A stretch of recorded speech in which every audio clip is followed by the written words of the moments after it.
Pois é, pessoal, bom dia. A gente vai falar aqui, ó, redes, sinais analógicos e digitais.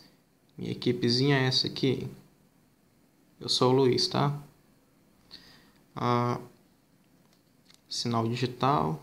Esse aqui é um analógico. Vamos lá. A gente vai falar de redes, sinais, o que são e como são produzidos. E a gente vai tratar os sinais analógicos e digitais. As redes a gente sabe que é aquela conversinha, né? Aquela historinha lá, dois ou mais computadores interligados entre si, e eles podem se comunicar, trocar dados, informações. Essa troca de informações, ela pode ser por meio de cabos, fibra ótica, que são os meios terrestres que a gente chama, né? Ou por ondas eletromagnéticas. Aí é onde entram os satélites, as ondas de rádio, as micro-ondas. E como é que isso funciona? Bom, sai de um meio transmissor, né, até um meio receptor, mas para isso, essa mensagem que sai do transmissor para o receptor, ela tem que ser protocolada. E os dois, obviamente, tem que trabalhar com o mesmo protocolo, tá?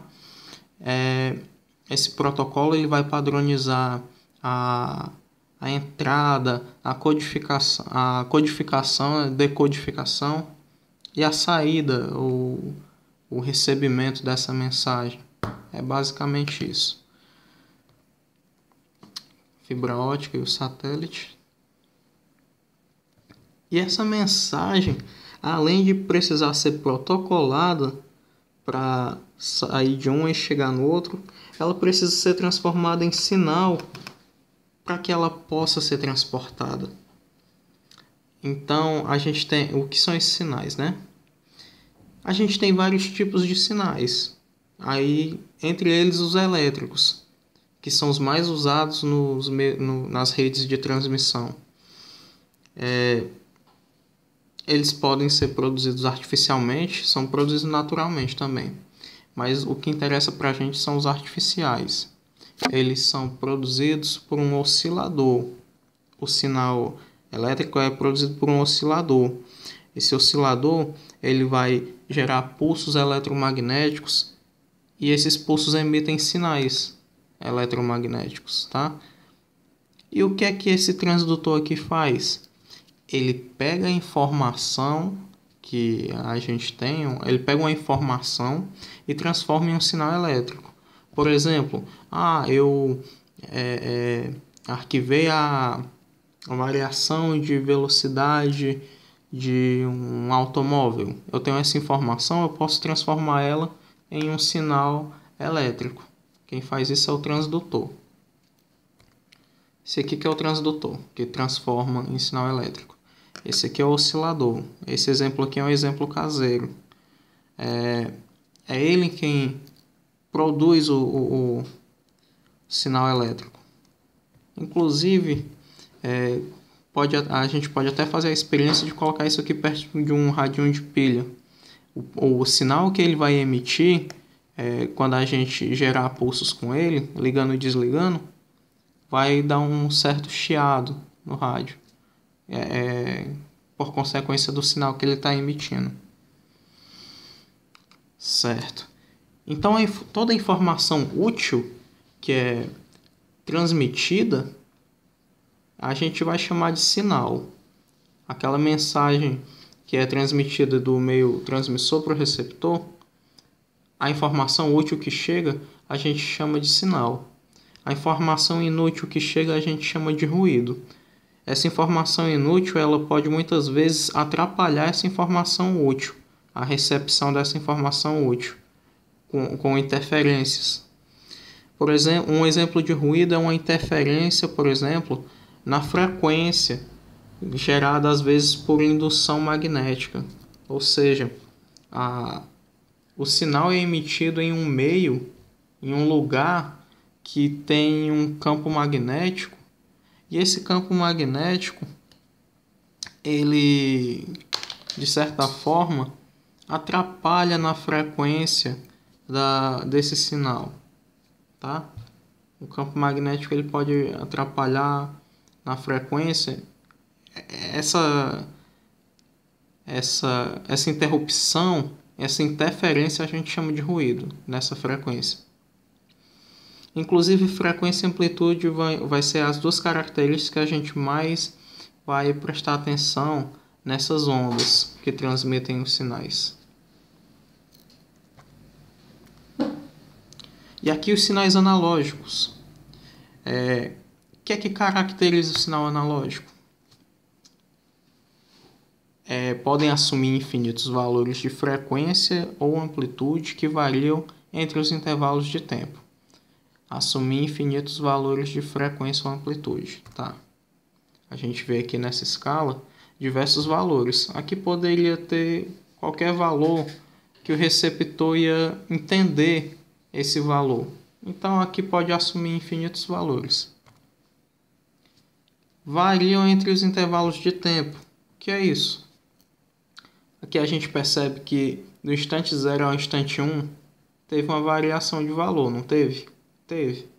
Do instante 1 ao instante 2, mais variação. Do 2 ao 3 também. Ou seja, entre os intervalinhos de tempo, de 0 a 1 e de 1 a 2, sempre tem variação. Isso é ruim para a recepção desse sinal. E o ruído ele pode acumular-se. Lembra que o ruído é uma interferência, é algo ruim no sinal? Pois é. Essa interferência, esse algo ruim, ele pode se acumulando ao longo dessa onda. Por exemplo, se eu tenho uma interferência bem aqui no comecinho, no instante 1, esse valor, por mínimo que seja, aqui é 2. Se for 2,1, atrapalha, Luiz? Atrapalha. Porque essa informação ela pode se acumular ao longo desse trajeto aqui. O que era um 2,1 aqui pode chegar lá no receptor, depois que for acumulado aqui ao longo desse trajeto, como uma informação totalmente diferente da que era para ter chegado. Olha um exemplo aqui, ó. Aqui é a onda normal, aqui é ela depois de sofrer o ruído. Aqui então a gente já percebe variações em diversos pontos, não é só em um ponto, tá? Em diversos pontos a gente tem variação. E isso pode comprometer a recepção do sinal, ok? E aqui a gente tem os sinais digitais, tá?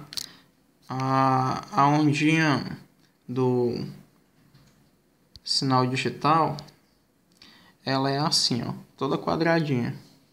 O que é que caracteriza isso? Sinal digital. Valores finitos. A gente não tem mais infinitos valores. Aqui a escala a gente só tem dois, ó, 1 e 0.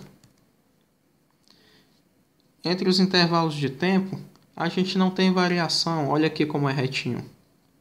Instante 1 ao instante 2, retinho. Do 2 ao 3, retinho também. Não variou. Não teve aquele pico, não teve aquela descida. Manteve constante, tá? Entre os intervalos de tempo, ó. Esse intervalo constante, esse é constante. Entre os intervalos de tempo, não há variação de valor, tá? Só trabalha com dois valores, com 0 e com 1. E isso gera inúmeras vantagens. Primeiro, facilidade de projeto, né? Se você só tem 0 e 1, é bem mais fácil trabalhar. Armazenar os dados, então, é que se torna fácil. Você não tem muitos valores para armazenar. Precisão também aumenta, obviamente. E uma resistência maior a ruídos. Por quê? Lembra lá do ruído no analógico, que ele ia se acumulando?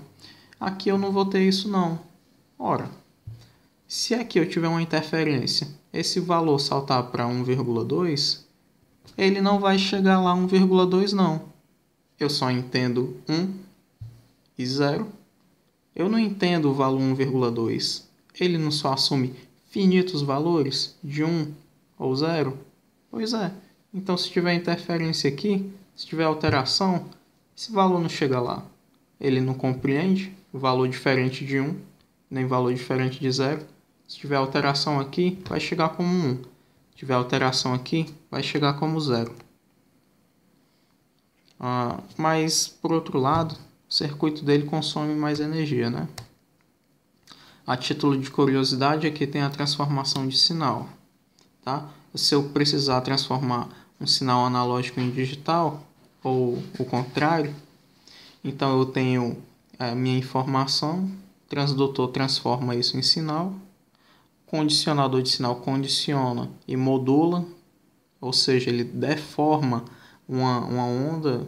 Se for quadradinha daquele jeito digital, ele transforma em analógico, ou vice-versa, passa para o conversor e sai de outra forma. Se eu precisar reconverter, eu faço o mesmo caminho inverso. Chego no transdutor de novo e aí a informação e o sinal volta a ser uma informação, um valor de temperatura, frequência, ou seja lá o que for. Ok? É isso aí.